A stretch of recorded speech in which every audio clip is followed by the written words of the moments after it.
Hello mga kalalab! Ayan, good morning, good morning. Para po ito sa mga na-monetize na po sa ads and reels. Ayon. So, kung wala pa po kayong ads and reels, siguro mag-antay-antay po kayo. Baka mamayang hapon, bukas, makalawa, or ngayong buwan na ito ay ma-invite na po kayo ni Meta sa ads and reels. Ayun nga.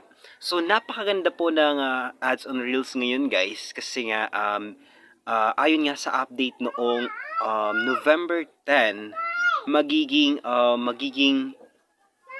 malaki na po yung kitaan dito sa ads and reels. Kung saan, per view na po yung babayaran ni Meta. So, every 1,000 views po guys, ay magkakaroon po tayo ng $6 or $10. Pero, nakadepende po yun guys kung eligible po yung content nyo guys. Aha.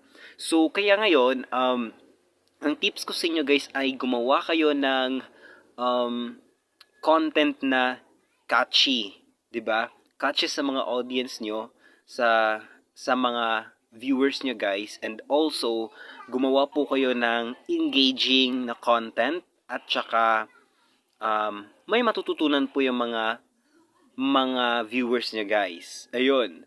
So, eto yung ang kinita ko ngayon sa ads and reels guys ay 2 days pa lang after nung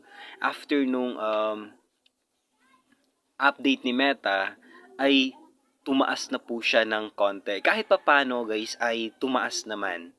So, eto ngayong tips ko sa inyo na gumawa po kayo ng engaging, original, and engaging content guys. Yun lamang for today's video guys. Much love and God bless. Bye!